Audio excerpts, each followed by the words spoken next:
Rumor has it that before being executed, Esteban vowed to return and extract his revenge. The signal would manifest itself on these very grounds. How interesting. Hello, you are listening to Cheap Scares, the horror movie podcast that will return. I'm Sibyl Arnett, and with me is... Hi, I'm David Schneider. And before we begin, I do just want to say, thank God somebody finally had the courage to actually accomplish what we've all been thinking, which is, what would happen if you took Carrie and Beetle Bailey and put them together into one movie?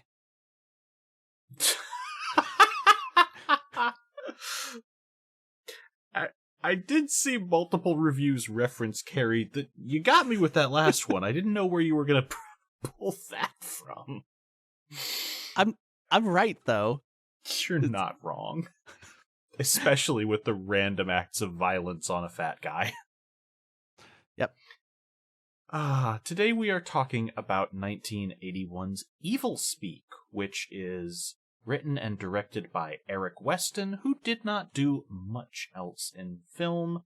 Starring Clint, I'm Ron's baby brother Howard, also known as one of the big-headed god aliens on Star Trek.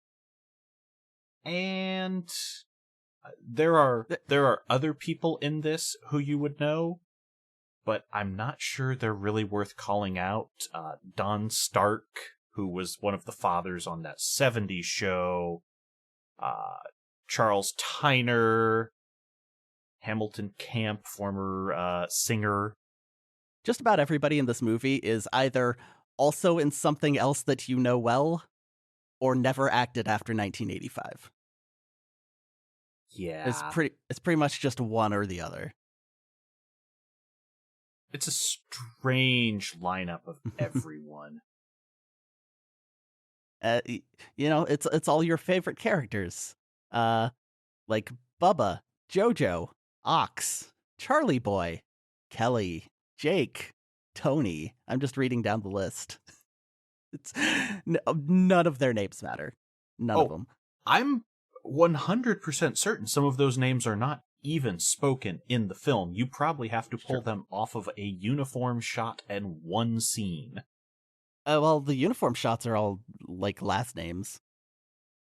Which probably makes it harder to figure out who Jojo is.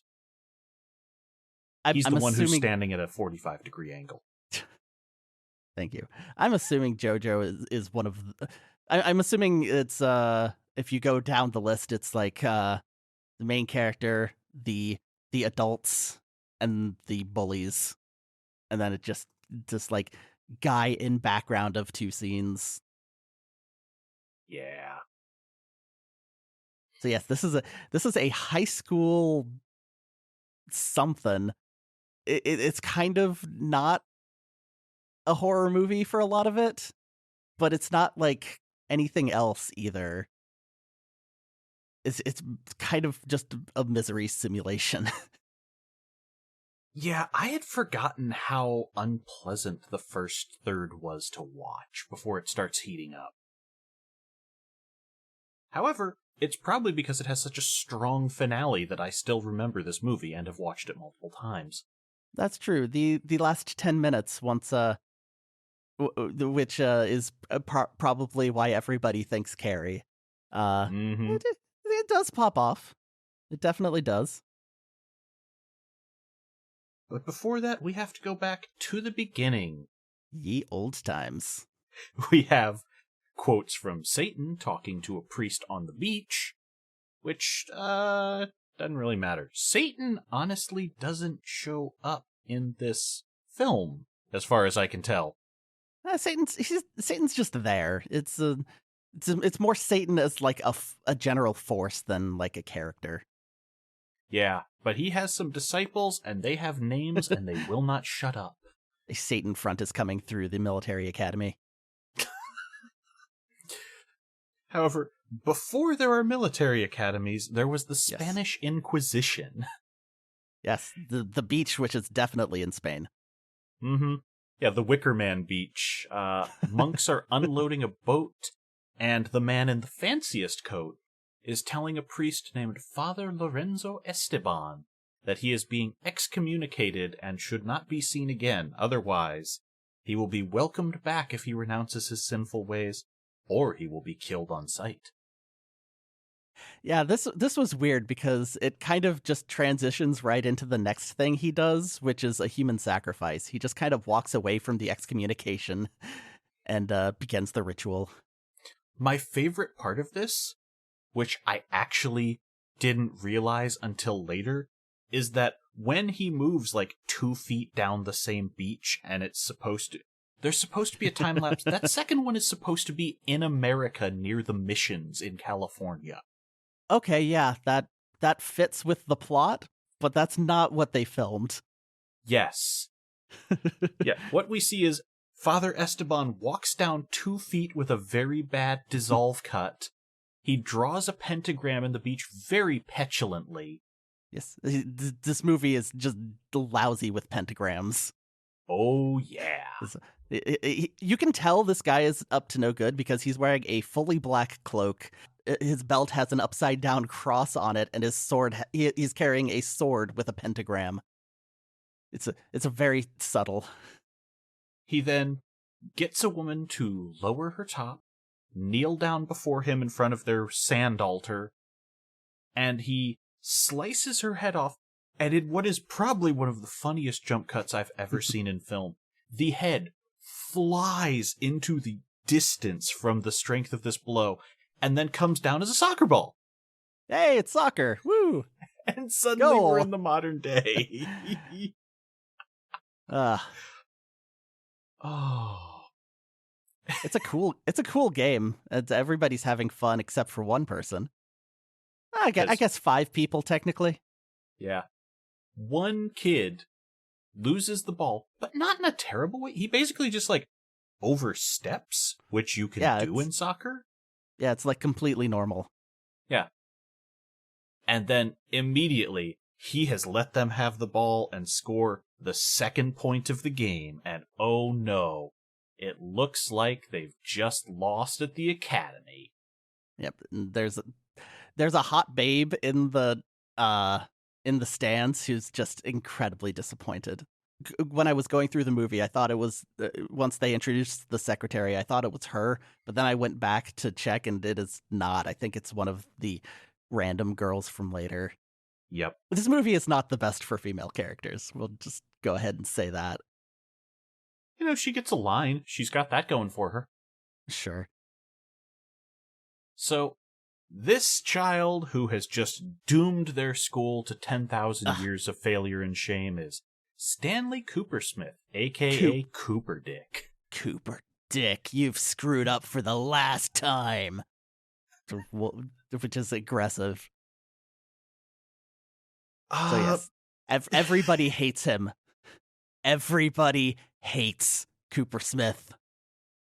The cast of this movie is entirely characterized by the amount to which they hate Coopersmith. There are 2 people on the entire campus who do not hate him, and we don't meet one for 35 minutes. And the other is the only black person on campus, Kowalski. Yes. I kind of feel like I know why he gets along with Stanley. Also not really a character. No, he basically exists to just be an angel. He is a person there to let you know, not everybody hates him, but he doesn't like do anything to stop the bullying.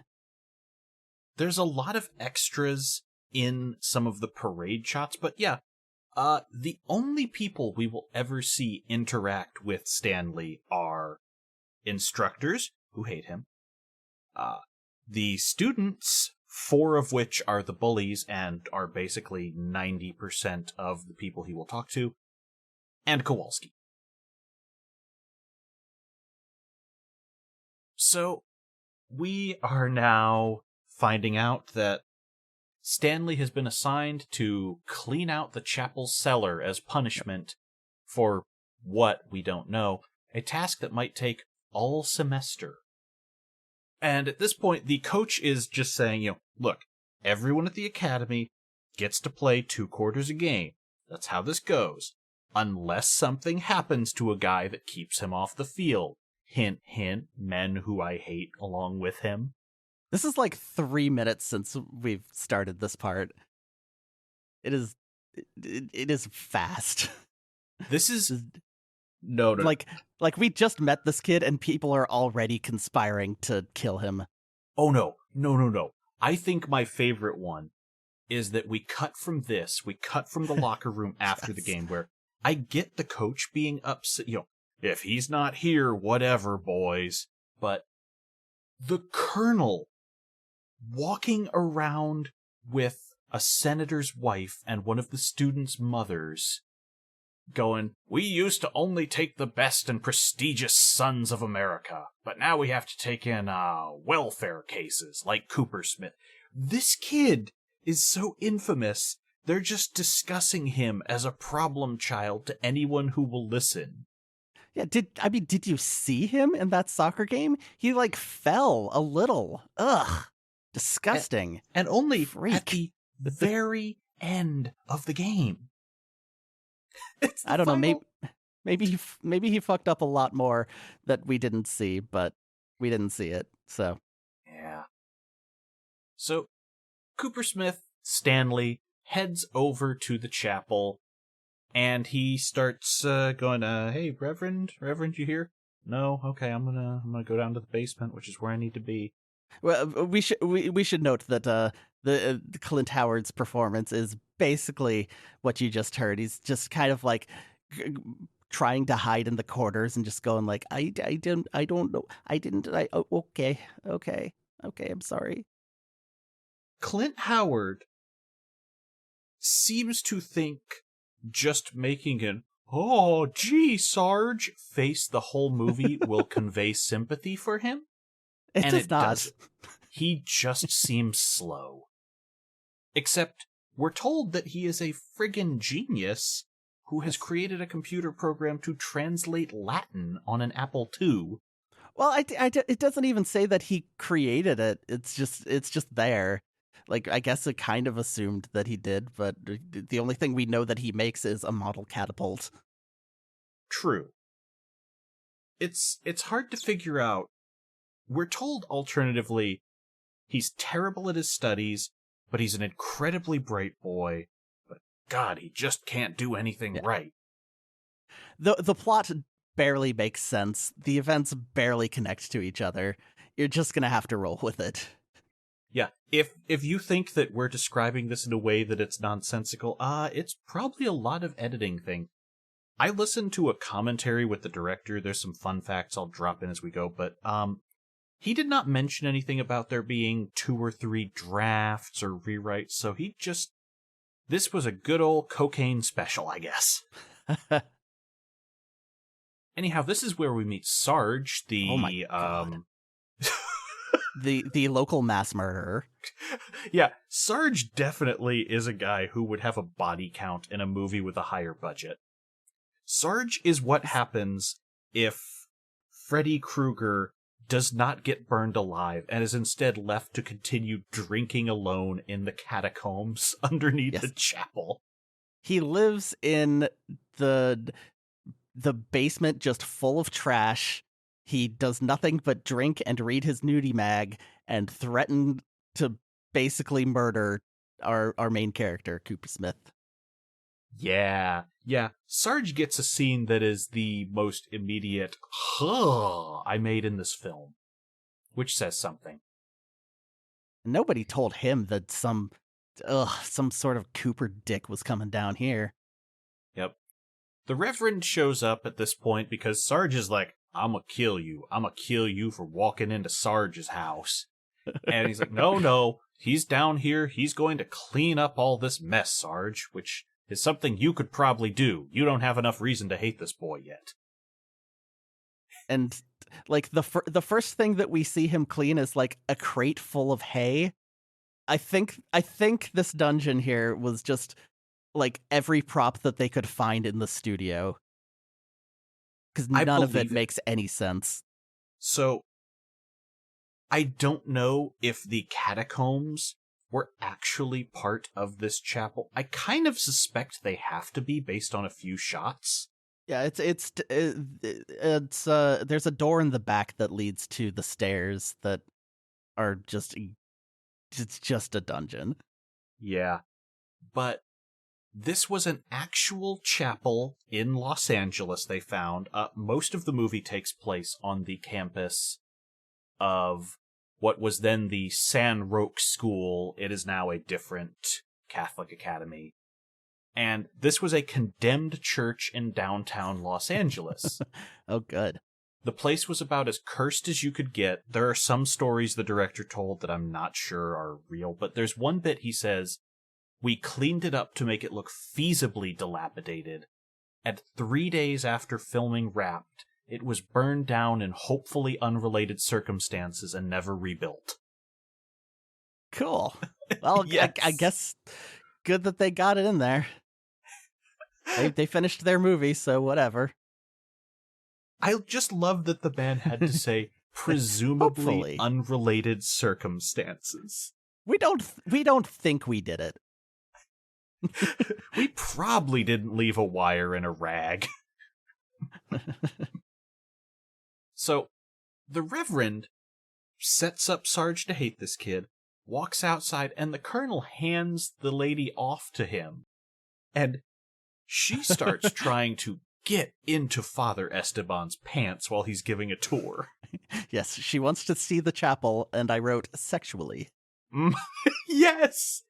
But my favorite part of this is that he's wandering around, and the father, at least, seems to know what this school was founded on, even if no one in the military does. Yeah, he's describing how Esteban, they keep saying Esteban, how he was like excommunicated for human sacrifice and stuff. So like he knows, and he's just telling her, and they still have like a full body portrait of him in the middle of the chapel. Yeah, in the main hall, next to the big cross and crucifix. Gigantic crucifix. Downstairs, Stanley is, he finds a probably not a cask of Amontillado situation with loose bricks, starts pulling him away to dig into this. And Sarge does not care. He is drinking and reading porno mags, laughing, going, ha ha ha, like I'm gonna work. Dialogue at this part is so good that I wrote down entire lines. That's a real line. Yeah, he's got his penthouse, and so he's good. Yeah, Cooper Smith needs to borrow Sarge's crowbar in order to do this, and so that's just a thing later. Chekhov's crowbar. Don't take Sarge's crowbar. We'll just say that. Mm-hmm. So yeah, the hole in the wall that he opens up, it's just like behind a curtain that's just like sitting there on a rack, like a stand, basically. And that's it. It's just like sitting vaguely in front of it, and nobody ever finds it. Not until the very end of the film, no. It's very shocking that the guy who lives down here does not notice a new hole in the wall. Look, his attention is liquid. I don't know. No, I was trying to say he's just drunk, but it was weird. Anyway, yeah. Speaking of weird.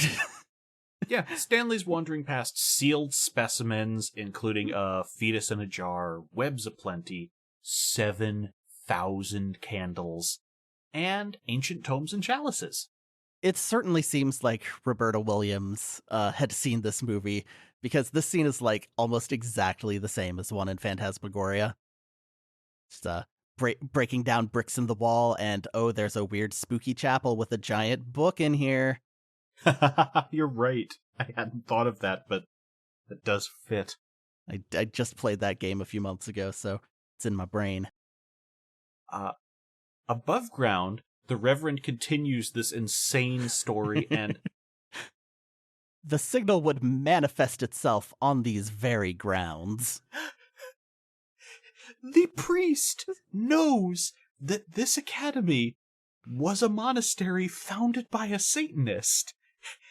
And he's just like, but it's a living, because you see, I am a man of God and also a man of the army. And she likes it. Yeah. Ooh, tell me more about the devil inside.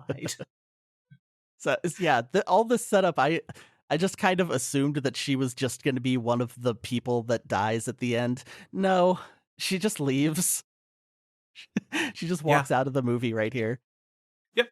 Yeah, she's the mother of Bubba, and she just briefly mentions that, the senator is very interested in education. It's like, okay, well, good on him if he throws them a bone. But she didn't get thrown the bone she wanted, sadly, so she's out. Meanwhile, underground, Stanley has found a black book with a pentagram on it, has lit 7,000 candles, and is pacing around. There's also, if this is the scene I'm thinking of, there's also like a goblet on fire nearby. Yes. And the tiny fetus starts dance wriggling like the baby from Ally McBeal, and then crawls out of the jar. Better puppet than you would expect from this movie's budget. Yeah, that's all right. It's nice and weird. Mm-hmm. As the reject from ILM starts dancing, Stanley backs into a wall, afeared, and then Arm bursts out to choke him.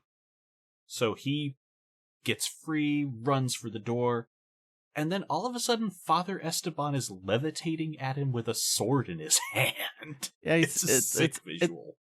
He's obviously standing on like a dolly or something that they're pushing. Yep. He's just kind of floating towards him. But okay, it was just a dream. Whew, thank goodness.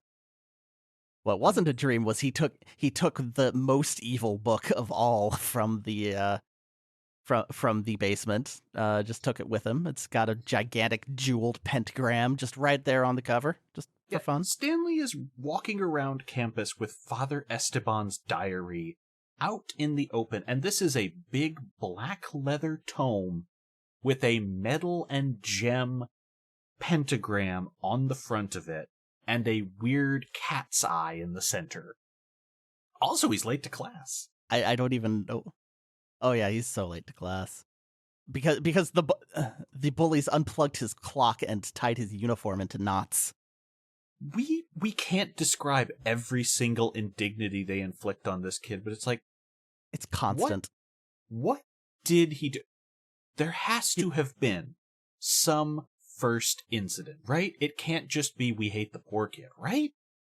No. This is an 80s movie. That's all you need. They're the bullies. They're bullying. Yeah, Done. He's the slob. They're the snobs. I guess that makes sense. They have darts in class because they're so evil. I'm not surprised by that, given the probably a Nazi hosting the class. This man is putting on the thickest German accent, and when we see him moving, he is short and walking around in a very Cotton Hill, I got my legs blown off in Nam way. So, I don't know what this character's backstory is. He may have been supposed to be a real Nazi. They don't... Again, he's only really described in terms of how much he hates Cooper Smith, which is less than the bullies, but still a lot. I think he's actually the nicest instructor to him. Because... But also not really that nice. Oh yeah, that's a very relative scale, but he's like, you are very good at this. You have to apply it. You have a brilliant mind, Cooper Smith, if only you would apply yourself. But you need to get this catapult into me.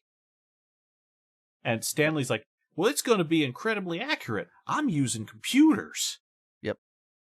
And he only ever he only ever disciplines Cooper Smith, even though like everybody else in class is like throwing paper airplanes, or one of them just has a magazine with a giant woman's butt on it. Yes! There is Just just right a there, whole fully human visible. ass facing the teacher. It's not even tucked into a book like we had to when I was young. He has just gotten this thing up besides the sunlit window. This class scene is the only class scene we see in the whole movie, and I feel like they It's just insane. shoved every possible gag in that they could. So Stanley goes from here to computer class. And when he finishes his model of the catapult, which I guess he's turned from this 3D render into an actual model, we will later see it in the cubicle he sleeps in. That's... Yeah, we're gonna have to... the dorms are they have walls, kind of. I don't think they actually had dorms to film in, so they just built walls. No, the dorm situation is there is a footlocker, an end table, and a cot for everyone, and there's this maze of interconnected cubicles where they don't even have them off of like halls or anything. Stanley's is past 3 people. Yeah, it's a nightmare of a fire hazard. It's wild. This is the kind of thing you set up if you have evacuated everyone and they're just like sitting out a hurricane shelter. Like, things set on fire later in the movie. This seems like the perfect place for it, but it just doesn't. So Stanley obviously finished his work early, and he starts just typing all the Latin into the Apple II so it can translate for him. Yeah. I noticed that he does not type in the dates, but it does helpfully translate them for him. He did type in the dates. Well, no, he didn't. He absolutely did not. It was just Latin, Latin, Latin, then a big line, and then like February, whatever, 15, whatever. No, the first bit, the Roman numerals, he did type the dates because those stood out to me instantly. Okay, I guess it's not how translation software works now, much less on an Apple II 30 full years ago. No, it's amazing. But yeah, I was also going, is he just writing everything? Oh, dates. The text is just about Satan. It's just like, I'm Esteban, I love Satan. Yep. The end. There are a couple of very good lines in here. I liked, I, Esteban, have come to know that the entire world is a domain of evil, ruled over by an evil spirit. And since the power that dominates the world is evil, then it follows that Satan must be God. Sure. If A, then B. Yep. A lot of these scenes, the Esteban footage, were one of the cuts made to get this released in the UK in the late 80s. This film was one of the banned video nasties, in fact, in the original crop. The 87 cut, which came out most of a decade late, consists of these computer interludes, specifically the instructions for a black mass, and some of the goriest moments of the climax being excised. Okay. I assume the one that we saw had the full footage. It got pretty gory. Yeah, did you have 89 minutes? Yeah, I think it was about an hour 30. Yeah, then in that case, you had the full version. Okay. If you saw any of the instructions for the mass, you had it. I did. I did. I learned exactly how to summon Satan. Well, yeah. Summon a guy who loves Satan, really. That's true. We don't actually have the Satan ritual. We have the bring back Satan's IT guy ritual.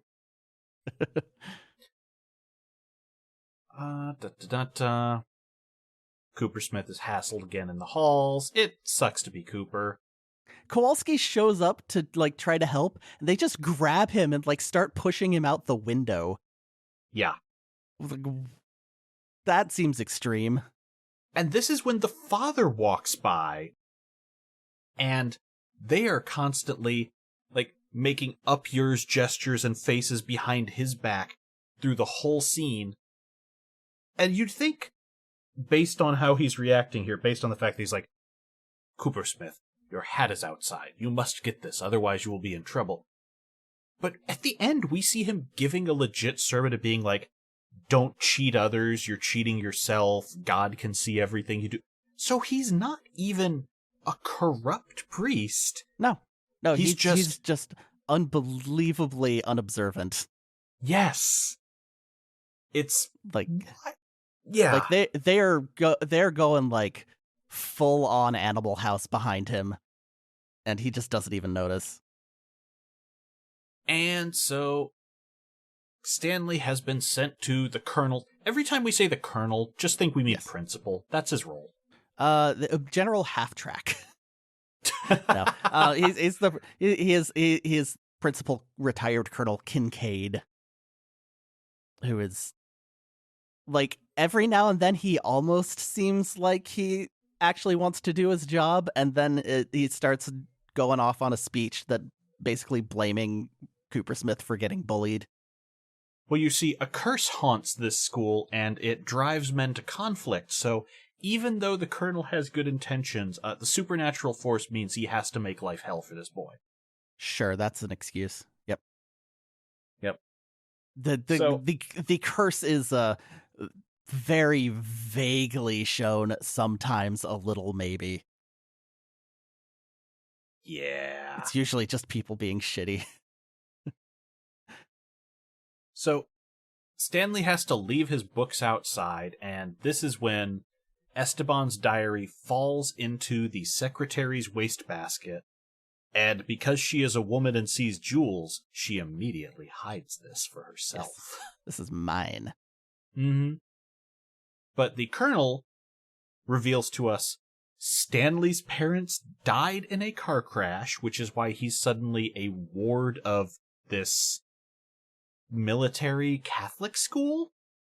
Yeah, I'm kind of like Child's Play 3 did the same thing, I think. I don't know if that's like a real thing.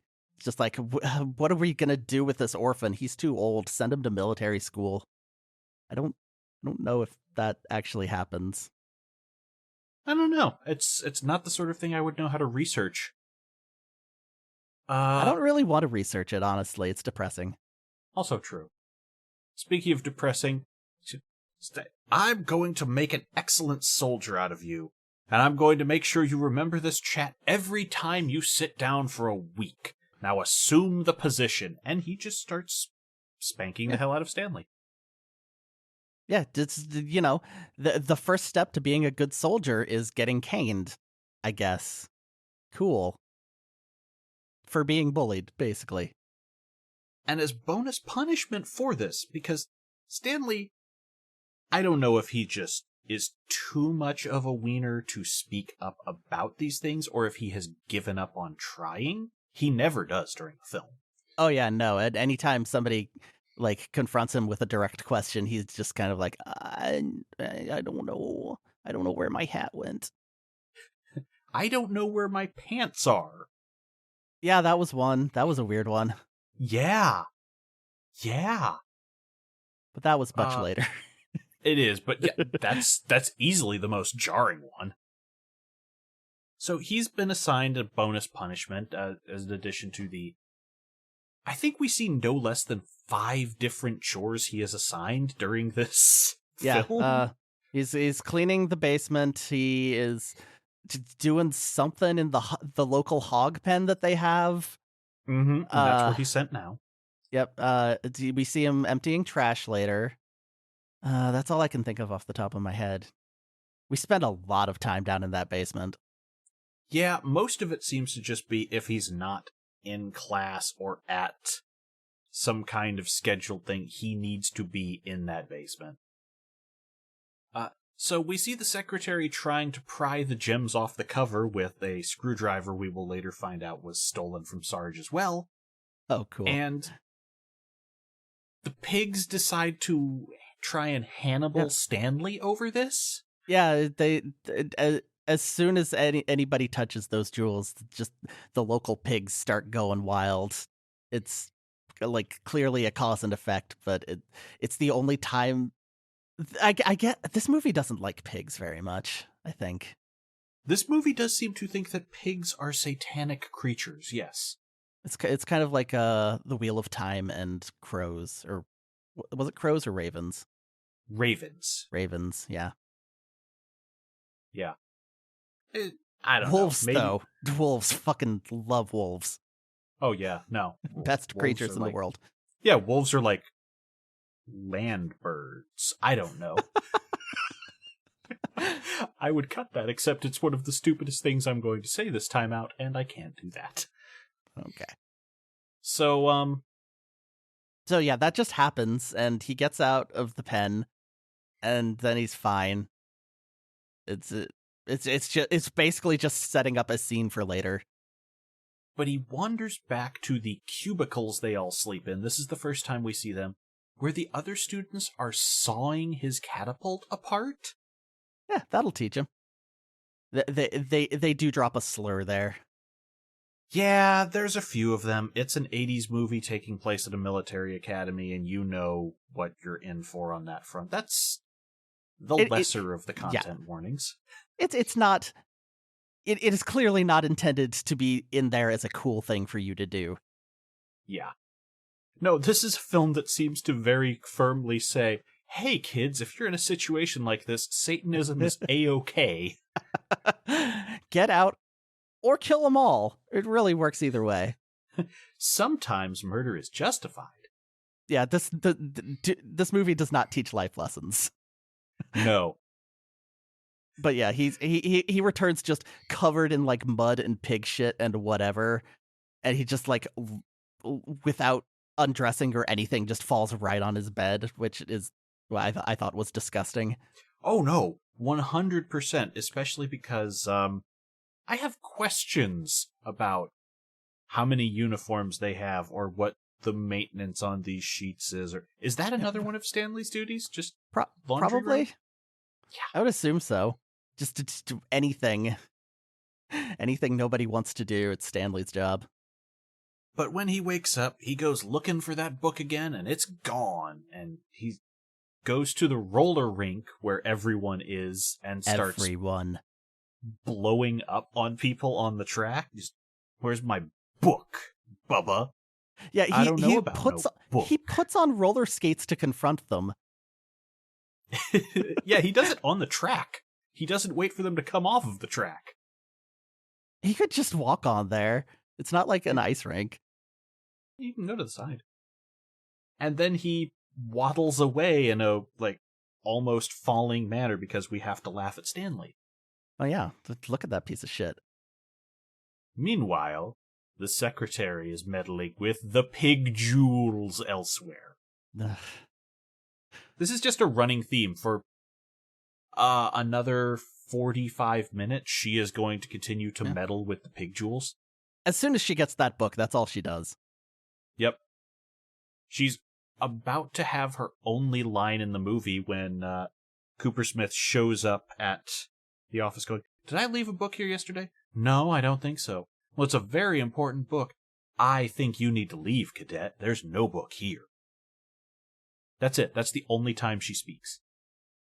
Where do you follow from this? Well, clearly it's Sarge Byming braining this kid because somebody took my crowbar, and I'm missing a screwdriver, too. He's like waving a hammer at him in like a public hallway. Yeah. Nobody seems to care about this guy who is clearly like, if not yet a murderer, just gonna be. Sarge definitely saved someone's life. A phrase I heard was something like capable of being a serial killer even if he hasn't tried it yet. Yeah. It was about something else, but that just stuck with me. Oh, it's memorable. I think that Sarge must have saved Colonel Kincaid's life or something. We'd get no backstory. It's the only reason I could think of that you would keep such a liability of a man around who's clearly not cleaning up. No, he's not a teacher. He doesn't do anything on the campus except like get mad at anybody who takes his tools. We just see him wander around, threaten children, drink, and porn. What more do you need? Like we can't get rid of him. It's Sarge. Everybody loves Sarge. Ugh. when Sarge passes Coopersmith, you're going to take on his role. You have to be the grizzled wraith we keep underneath the campus. He's the monster at the end of the floor in the old schoolhouse. Give him wings and he could be a gargoyle. That man has some wrecked bony proportions. And he's got like crazy eyes too. He's putting everything into this performance. Yeah, Sarge would be in a standard 80s movie that was not Evilspeak. Sarge might have a heart of gold, or perhaps be the crank everyone is dismissive of, who might have some advice to give you when you're down in the dumps. In this movie, Sarge is definitely someone who has tasted human flesh. He is. You'll look at him and how he acts, and you're like, oh, he's gonna die early. He's the one that's gonna push Coopersmith too far, which is kind of true. Yeah, a little bit. But Coopersmith, meanwhile, decides to go ask his computer what the keys are to the kingdom of Satan's magic. Yes! Yes! I wrote that down. I love that line so much because he just types in the sentence, "What are the keys to the kingdom of Satan's magic?" It tells him, and then he types it in again, and it says there's insufficient data. Yep. So his response to this, because he's being kicked out of the computer lab, everyone's time is up, is to steal the computer and drag it to the chapel basement to continue this research. How does nobody notice this? It is an Apple II and a giant CRT monitor. Like, there's no possible way this guy who can barely walk on a soccer field would be able to hide this all the way over to the chapel. It's one of many things about this setup that he's creating that you're just not supposed to ask questions about. And even funnier to me, he plugs all of this in off of a single extension cord he plugs into a light bulb down here. Yeah, all the way out back in the main room, and Sarge just never notices this. This is where we find out that Sarge sleeps down here, because he's doing this after dark. Yes. Yeah, no, he's got a bed down there. This is just his home. It's so weird. Yeah. Here is a sentence that is always funny typed into an Apple II. "Satan, hear my plea, and through the rite of the Black Mass, help me stand erect before my enemy and defy his curse." And then he has to ask a question, what do I need for a Black Mass? What are the ingredients? I did not write the ingredients down because most of them are in labeled jars in the room, but there's two ingredients he needs. And so, for the whole rest of the film until things get nuts, it will just constantly flash, blood, consecrated host, data incomplete. Well, you really need one of those. And Clint Howard, showing his acting chops, goes, "Defiled holy water? Shoot, gotta have it."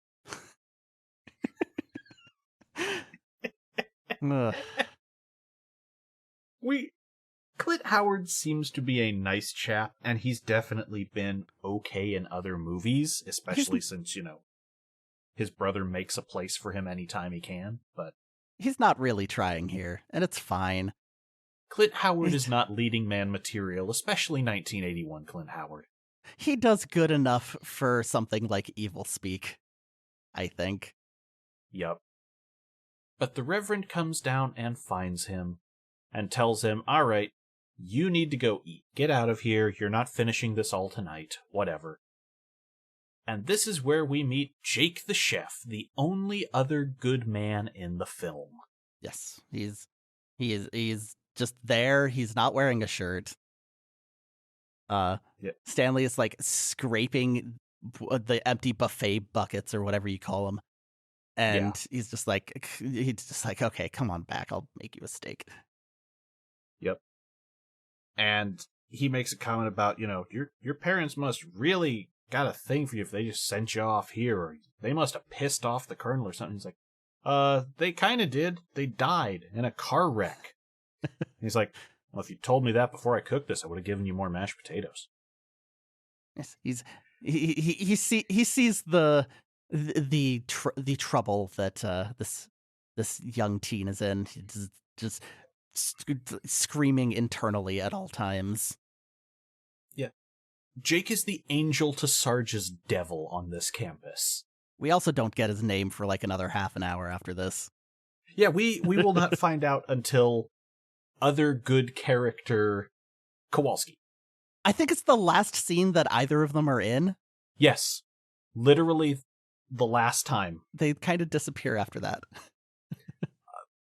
The fact that they don't appear after that makes me think they survived? I don't know. Yeah, maybe there was like a scene that they were supposed to have and just didn't. It's really hard to tell with the script what was deliberate and what just happened. Oh yeah. The final 20 minutes are real. I swear there's some footage missing. Maybe a couple of shots of somebody like falling and hurting themselves that kept in. Yes. It's hard to. It's chaos, but what's not chaos is puppies. Yeah, Jake's like, hey, come here, let me show you something. And he's just keeping dogs in this kitchen? There's a dog that just gave birth to a litter of puppies, and one of them is a runt just like you. And he's not eating. Yeah. And he's not eating for whatever reason, and maybe this maybe you should just let nature take its course, which is kind of fucked up. But Stanley still has a heart, and so he says he's going to take this dog, and he names him Fred. And boy, he should not be taking care of a dog. Yeah, because he puts him down in the cellar hangout room and just makes him a little bed out of... Yeah. He just like tucks him under a table and puts a plank in the way. And that's it. That's all he does for a while.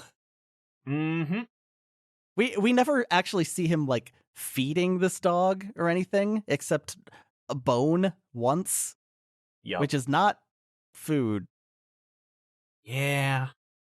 I mean, it's got a little food in it, but it's mostly you don't give dogs bones because you think they'll get a lot of sustenance out of them. So it's for their teeth. While he's down here with this dog, he figures, It is an adorable puppy, though. Oh, yeah. Fred is cute, and I feel like if this film had a heart, Fred would be that heart, but nope. I don't think it does. A line from Cooper Smith I wrote down was, maybe you're right. Maybe this pup is better off not making it. It's the ones that can do the most pushing and shoving that get the biggest piece of the pie. Yeah, totally not talking about himself. Yep. It's not very subtle. No. But since he's, in the basement again, even after hours, he decides, well, I'm gonna just try getting that missing consecrated host. So he walks upstairs and very nervously steals a single communion wafer, crumples it up, throws it in the perpetually burning goblets that are surrounding his PC. And so he starts trying the ritual again, and he hears noises immediately after. It's like, what? Oh. And so he's just sort of chasing the noise around this basement. And it turns out... It's obviously the bullies. Yep. But it's the four of them in weird little hog masks, and this startles Stanley so much that he just turns and runs right into a wall, knocking himself out. Yeah, just cracks his head right on there. And like one of them just looks at this and goes, have we gone too far? This is like one of 3 moments in the entire movie that one of these bullies just like expresses some concern about what they're doing. Yep. And that just immediately bounces back. But everyone's like, all right, we should get out of here. We can like actually sleep. Stanley, however, is now concussed and has just seen a bunch of beasts and is like, I did it. I'm on to something. Far fucking out. And the PC just starts flashing pentagrams and it's going, Esteban. Yes. At this point. This is where the computer graphics really start going off. And they're amazing. I gotta say, they could have really half-assed them, but someone on this staff knew how to program Apple Paint and really just had a ball. There's a lot of really good vectored stuff going on. Especially some of the animations, the next scene, in fact. Yes, when the murder happens. Yep. But the next day, the chef just happens to have a sack of bones handy and goes, you should probably go feed that dog. Here, look, I'll take care of the trash for you so you can do that. Oh, really? Thanks. Wow, thanks, mister. He doesn't even say that because nobody speaks this chef's name or treats him like a person until the end. Yeah, I guess that's true. He just kind of just takes the bag and leaves. Yeah.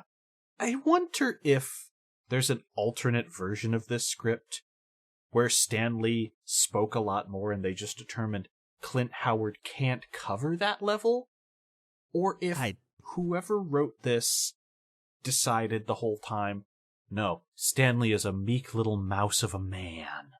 I think that it seems much more likely. Mm-hmm. There's just so little that he does as a main character. I don't like him, but there's also, nothing to establish just how much everyone loathes him. He doesn't do anything good or bad, really, except to summon Satan that one time.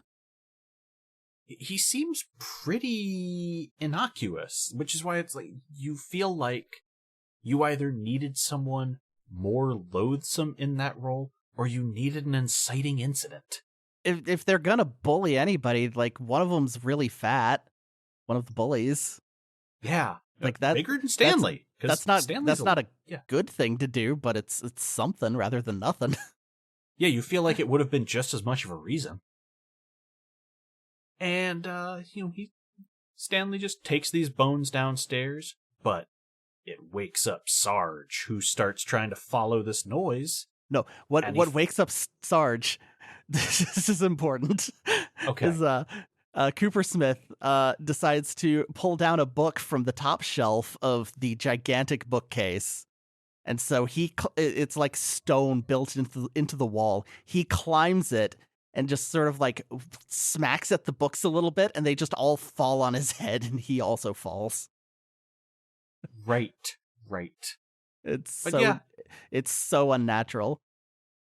This is what finally breaks the spell of concealment on this room and lures Sarge in. And he seems upset, because it's what the hell are you doing down here? This is Sarge's place? And then he sees the crowbar on the floor. Yeah, it's just right there for him to spot. And really, it's very economical script writing. Why didn't you return that, Stanley? You're gonna trip over it. I mean, I guess you could make the argument that after he gets mad about the crowbar, it would look weird to return it. And he would probably take that as proof that you definitely took my crowbar, I'll kill you. Yeah, good point. But this is not established in the script. This is just me interpreting. Yeah. At this point, Sarge throws out some lines I'm not repeating. Yeah, it's basically he basically says he's gonna rape Cooper Smith. Mm-hmm. And in the middle of trying to strangle the boy, the PC begins flashing, and it starts doing this animation of a twirling pentagram. And props to Sarge's actor. He starts doing a it's a bunch of pentagrams all in a column that looks for a bunch of pentagrams drawn on an apple II in a stack. It sure does look like a spinal cord. Yeah. And Sarge is just getting his neck broke by a computer. Yeah, it's happening on the computer. It's happening to him in real life. And then both of them snap. And his head twists all the way around. And the computer says, Esteban. Now, It just keeps flashing that the whole movie, just so Yeah. you don't forget. all we see until things really kick off are, it's either going to say Esteban or human blood communion, data incomplete. Or just assorted pentagrams. Yes. It kept showing the name constantly. So and it also showed him like being summoned in that dream sequence earlier. So I thought that was gonna happen, and it doesn't at all. Yeah. I thought it was gonna like actually summon him. No. Okay. Well, Sure, Evilspeak. Esteban was played by one of the more notable actors. See, He was Mole. Richard Mole. So I get the feeling that's why he was only in a few shots. However, they do a lot of special effects work with him in that finale, so I don't know why we half-assed that. He was clearly there. IMDb, by the way, is telling me that the highlights of his career are House, not that House, the other one, Scary Movie 2, and But I'm a Cheerleader, which is quite the collection of films. Really, he was a regular on Night Court for years. Why would that not be? That I don't know. After this. That's just what it says on here. What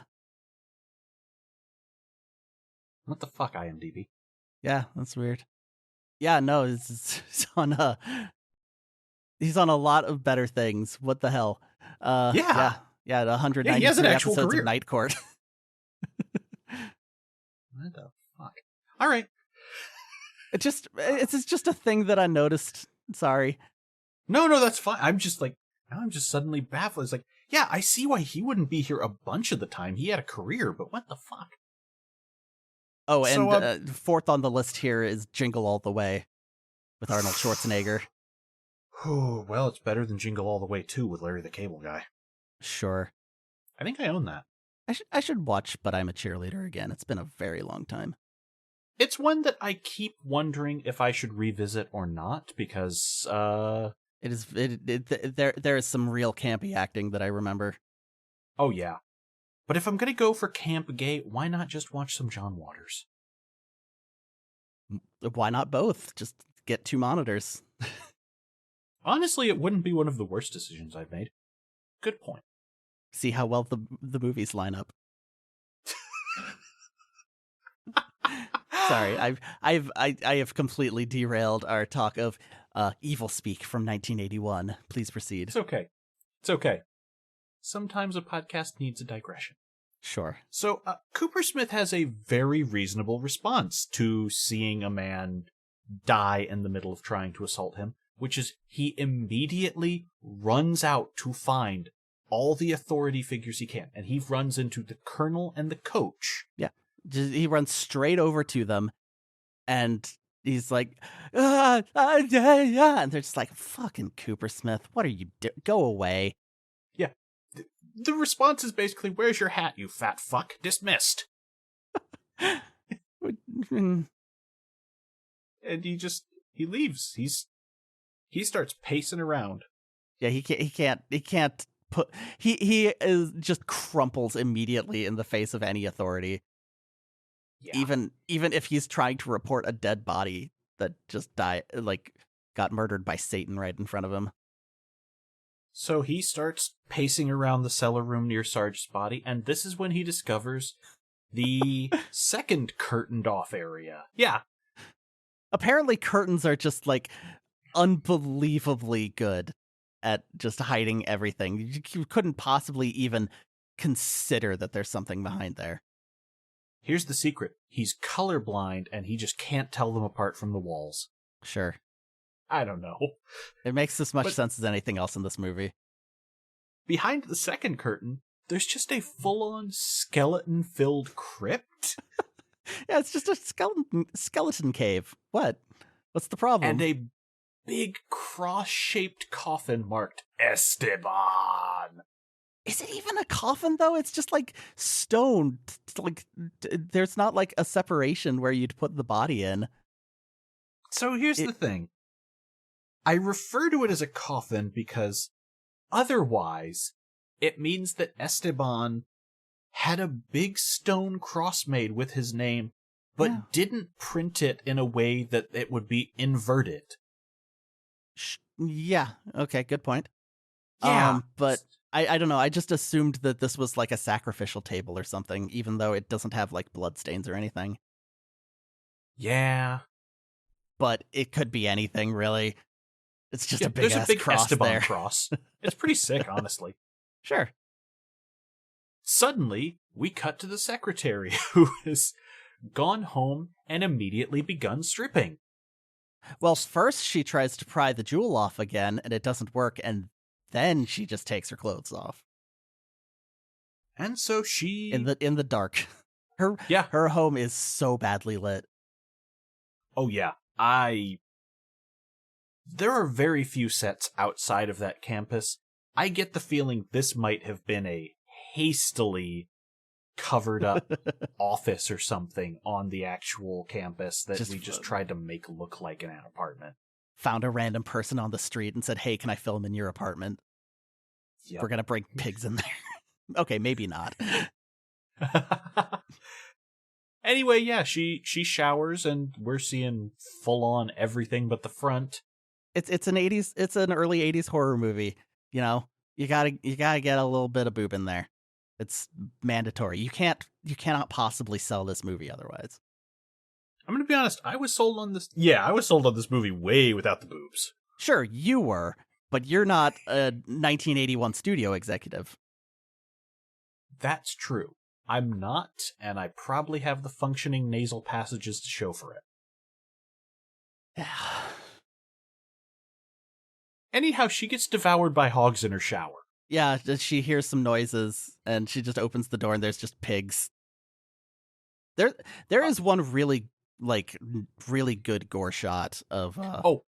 excellent use of their budget on this kill. Just one shot right at the very end, where it just rips like all the skin off of her stomach. She's sort of like in the corner of the screen, so you can't really see it too well, but it's super gory. Oh, I thought you were going to mention the final shot before we cut away is one of the pigs ripping an intestine out. Well, that's the one I mean. It's like it's there's a lot of like flesh and stuff getting ripped off in that one particular bit. That's the only real gore. Otherwise, it's just like fake pig heads just sort of like getting pushed against her while she's in the shower, which is it's a little pretty silly, but you know, whatever. We're already quite a ways into this movie. If we were not up for silly, we're over an hour. If we weren't up for silly, we would not still be here. And so Esteban's diary disappears from the house. Meanwhile, Coopersmith is dragging Sarge to the kill room. Oh, also, this is like 2 days before the end of the movie. Nobody notices that she's missing. Nope. She just never comes up again. I just thought of that. Only one person will notice Sarge is missing, to put this into perspective. Oh yeah, no, and now it's the really stupid scene. Yep. Alright, so Stanley emerges from the chapel basement, and he's visibly in shock. This is basically the only time that I would say Howard is selling the acting. He emotes. He's just got a 1,000-yard stare. Yep. And Kowalski's like, where you been, man? We got the pageant. Come on. He basically takes him by his hand to get him out. Yeah, it's the Miss Heavy Artillery pageant. What? Yup. Who the fuck are any of these people? It's just like 3 girls in bikinis on the stage. Who? Yeah. And the 2 who do not get crowned Miss Heavy Artillery go drinking with the bullies afterwards. They like go behind the bleachers to smoke weed or something. Yep. Who are you? This is clearly a boys only school. Mm-hmm. Yeah. I don't know. I don't know why this bothers me so much. Oh, no, from this point on, nothing has any coherence again, because they burn a straw man of the opposing academy's mascot. The whole thing is building to, we're going to have another soccer game, Yeah. and Coopersmith can't play. There's the second biggest game coming up. It's not even the big game. It's the big game before the big game. Yeah. Like, they can't even commit that far. So Coopersmith goes behind the bleachers and tries to talk to one of the two runner-up, Miss Light Artillery and Miss APC. And, yeah, he's just flirting for some Yeah. reason. Now. That's it. And then the gang of assholes knock him down, steal his pants, and tell him he's a dead man if he shows up for tomorrow's game. Also, they're going to murder his dog. Which they somehow know he has now. Yeah. Yeah, the way they establish that they know about how they do or do not know about this dog just bounces back and forth over the next few scenes. Mm-hmm. And the bullies and the girls walk off. Coopersmith is just face down on the ground without pants, and the colonel, who would presumably have seen these boys walk off, probably with his pants, just comes up and goes, "Coopersmith, you're off the team." Okay.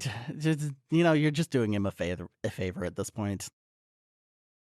And then, from the last scene, I guess, the bullies and girls head into the chapel and into the basement, because that's prime makeout territory. I guess.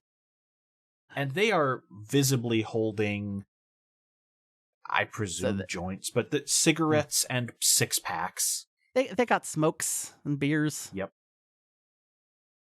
And so, I can only describe what comes next as an escalating series of stupidity, ending in the ultimate dudes rock moment where Bubba stabs Fred the dog to death. Yes. They try to... Bubba tries to make out with one of the babes, and I wrote this down because it was gross. She goes, "What's up with the dry hump routine? It's not going to be dry for long." And then the dog immediately starts barking because that was a terrible line. Yes. "You got no game," says Fred, who has been alive for 3 days. When they find him, they do like him a lot better than they do the bullies. Yeah, the girls are passing Fred the dog back and forth, just like, "Aww." And it's like, and then they're like, "What is that? Is that a dog barking? Weird. What's a dog doing here?" And then later it's like, "Oh, this must be Cooper Dick's dog," which none of that makes sense. Everyone wanders into a room with eternally burning chalices, a terminal that is simply saying, "Blood, blood, blood, blood, blood, blood, Esteban blood," a dog underneath a table, and thank God nobody looks behind the skeleton curtain, because that probably would have had some questions. I thought that was going to happen. Yeah. You'd think you would smell him. Anyway. So yeah, it's time. He just decides like it's time to sacrifice the dog. Like one of them is just like, "Oh, I'm not into sacrilege." And then like 2 seconds later, they're all yelling, "Kill, kill, kill, kill." And and it happens. The screen changes from blood to human blood. Yeah, did not clarify. So we need a little better than that, guys. It's the data. So the next day, this is a bit jarring. Coopersmith goes down to find Fred did not die instantly, and he left a trail before crawling over to Croak. Okay, yeah, that's right. That's right. I was kind of like wondering, why is there blood there? But yep, I don't know. I just kind of assumed the bullies just like shoved the body in there. it was not clear. The scene just kind of ended as soon as they stabbed him. Oh yeah, they don't show it even. So it's like, Yeah, it's off. It's off screen. Oh, It's just a knife going down off the edge of the screen. Yeah.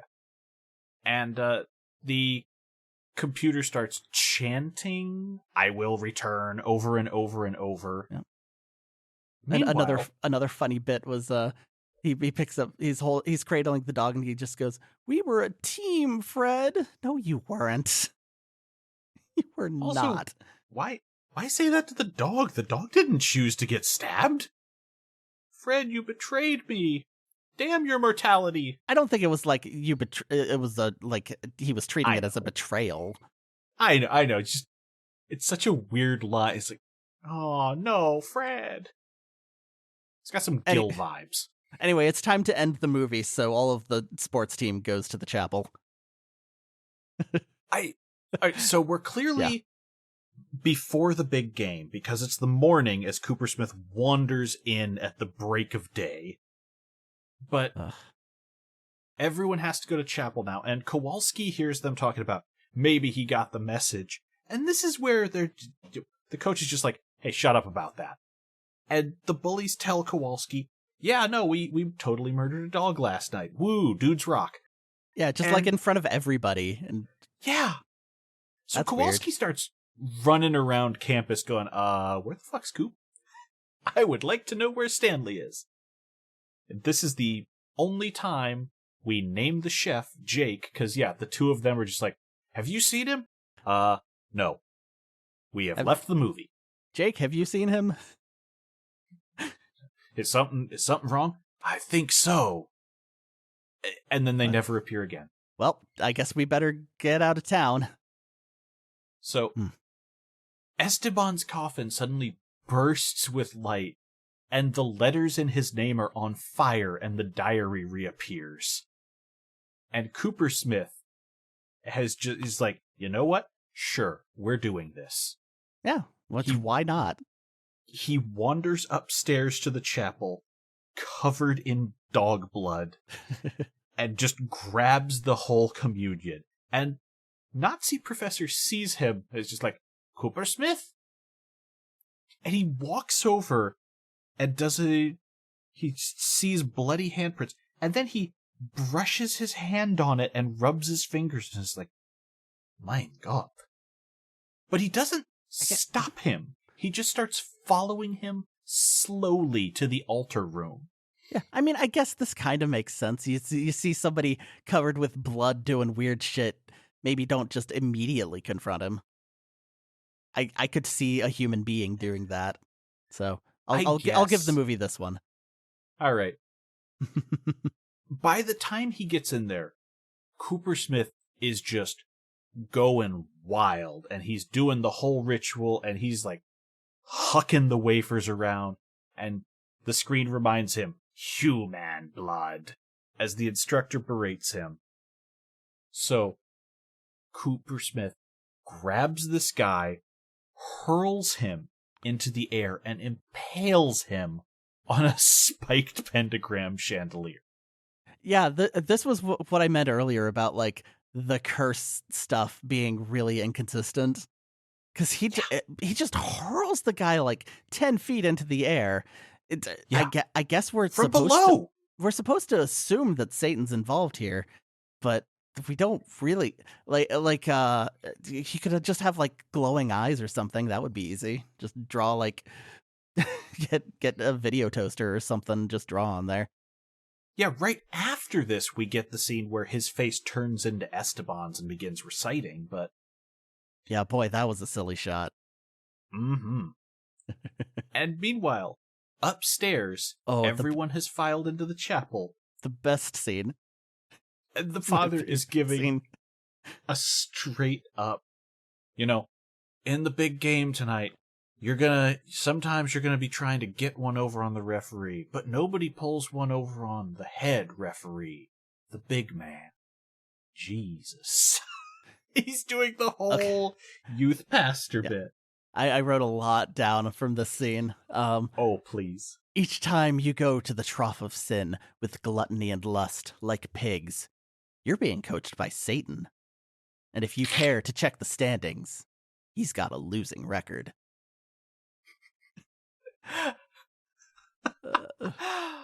So yeah, we're okay, that's the cutting only back direct and quote forth. I wrote down, but it's amazing. Yeah, we're cutting back and forth between bits of that, and everyone in the chapel is looking bored. And meanwhile, Stanley is turning into Esteban. The computer's exploding with hell stuff.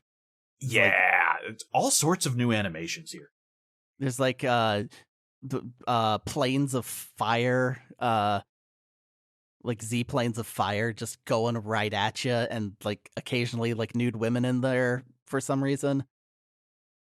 There's a set of what I presume is supposed to be like circuit diagrams that reform into a spinning pentagram, and then Esteban. Up in the chapel, we cut back one last time, and the crucifix nails in Jesus' hands begin wiggling, and blood is dripping down onto the Bible. And everyone's just like, what? Yeah, and he's just walking back like, is this okay? And the nail flies into the priest's head, instantly slaying him. We're in it. It's time. So, yeah, everyone, of course, immediately goes to flee because some unholy shit has happened. But the door is locked, and Stanley explodes from the floor, levitating, wielding a sword. For the rest of the film, he is in midair. They did establish the sword earlier. One of the bullies was like picking it up and looking at it. Yeah. So it was down there. Oh, yeah. It's Cooper Smith's now. At this point, one of the students is just on fire. We see him running in circles. Yeah, he's running towards the door, and it catches on fire. I think he doesn't actually die there. He gets eaten by. Hey, remember the pigs? They're here. Yeah, the pigs emerge from the hole. The colonel tries lecturing him, and Stanley swoops over and smashes his skull with the blade. Yeah, it's extremely chaotic here, but there's a lot of beheadings. There's a lot of smashing heads open. It's pigs, flames, going for it. Bubba is the one who lasts the longest. Like, he gets pursued, and at one point he hides in the rectory, and a pig shinings through the door and starts trying to eat his shirt. Yes, it is quite obvious what they were going for there. Oh yeah, but yeah, it turns out that as he's running, his shirt gets ripped wide open, and it turns out there's a reason for that. But that's a minute. Stanley's beheading and killing and hogging other people. And Bubba has made his way down to the caverns below. He's gone down the stairs.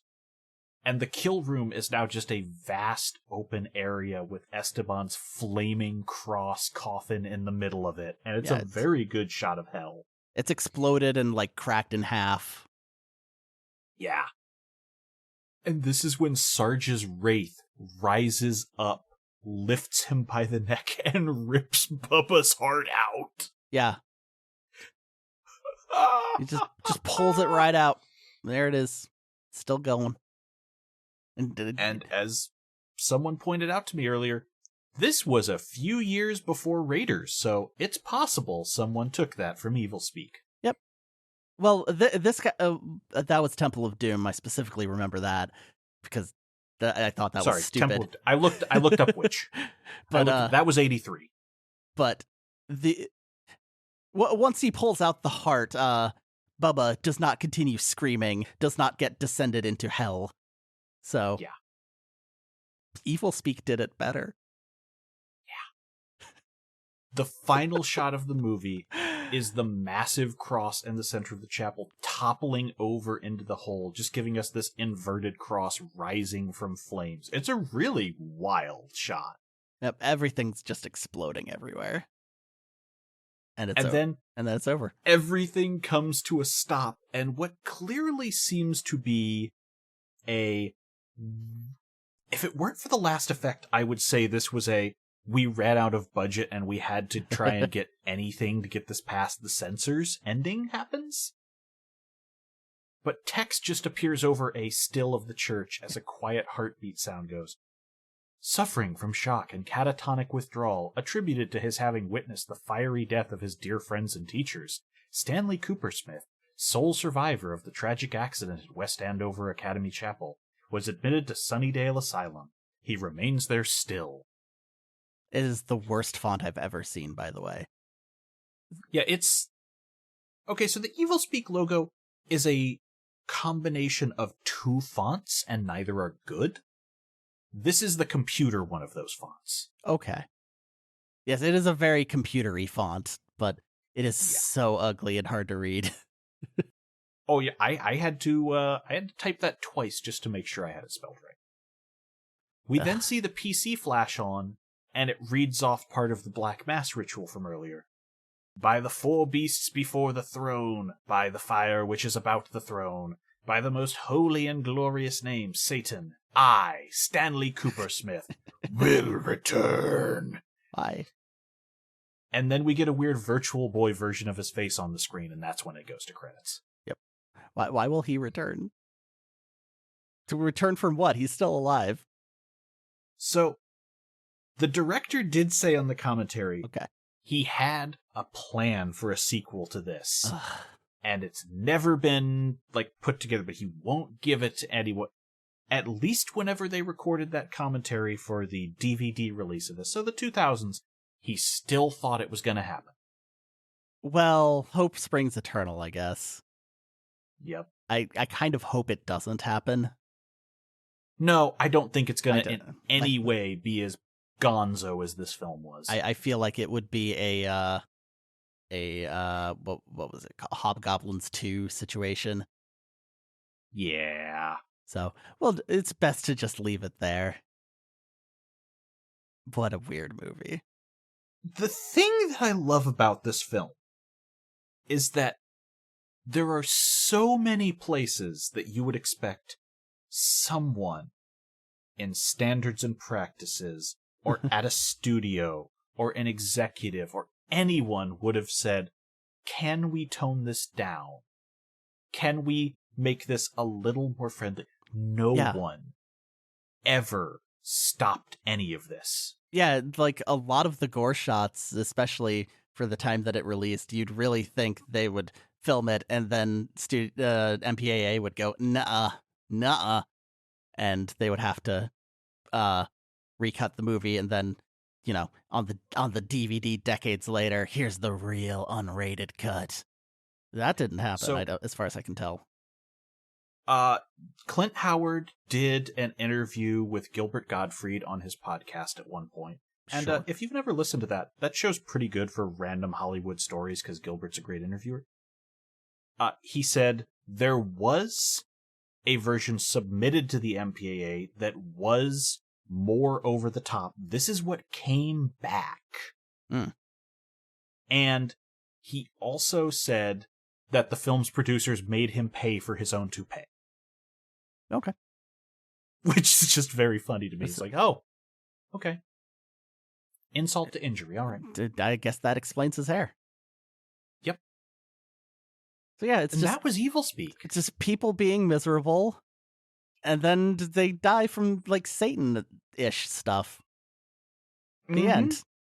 No lessons learned. And, allegedly, this chapel burned down shortly after they finished filming. That is my favorite story that you brought up. Just we don't think we did it. Yes. 3 days after filming wrapped. He also claimed that a priest who worked there saw the scene and immediately got on his knees and began praying when he came back during filming. It's like, you said this place was abandoned. I don't know that I buy this story. Yeah, that sounds a bit fabricated. Yeah. I think I liked it. It's hard to really like apply any thoughts towards this. It's just like I didn't hate any particular scene, and then I just like I think back towards like the whole of it, and it's just like, what? Why did we need the roller rink? Yeah. It seemed like it was establishing like a thing where it's just like everybody's going to have fun except Cooper Smith, who's not allowed, but then he just goes anyway. Yeah. And how he knows they're all there is another. He just suddenly goes from waking up from a nap to a roller rink. I think they mentioned it while he was coming in to rub pig shit all over his bed. Maybe. It's also the only time in the film you see him in civilian clothes. Okay, yeah. He's just in this weird striped shirt. So what do you got for me next time? Okay. Yeah, so sometimes everybody's got different opinions on things. Opinions are like assholes. Everyone's got one. Sometimes you watch a movie or, just any given piece of entertainment. You really like it, but like a lot of people just don't. Or you think, I didn't like this very much, and a lot of people do. This happens all the time. Mm-hmm. Sometimes, though, your experience watching a movie is just so diametrically opposed to what everybody else seems to think about it that you're left wondering, like, did you even watch the same movie? And that is the experience that I had a few years ago when I finally decided to watch The Babadook. Which is currently sitting at 98% fresh on Rotten Tomatoes with 242 reviews. So about 235 people said they liked it. I'm ready to give it another shot, but I was not impressed the first time. So I figure we can go check that out. All right. I will be the fresh voice here because I did not see the Babadook based on your disrecommendation at the time. I'm curious to see where this goes. Yeah, I may have poisoned the well here a little bit. But we'll see. We'll see. It is a tale of a struggling single mother who begins to be haunted by some sort of strange storybook creature known as the Babadook. It is streaming on AMC Plus, and it's rentable everywhere. Yeah. And I guess that's what we're doing next time. All right. Then we'll be back shortly with The Babadook. Duck. Email is cheapscarescast@gmail. Twitter is @cheapscares. It's just all one word, no underscores or anything. And we have a YouTube channel. Just search for that if you want to drop a comment on an episode. And yeah, we'll see you next time. Bye-bye. Goodbye.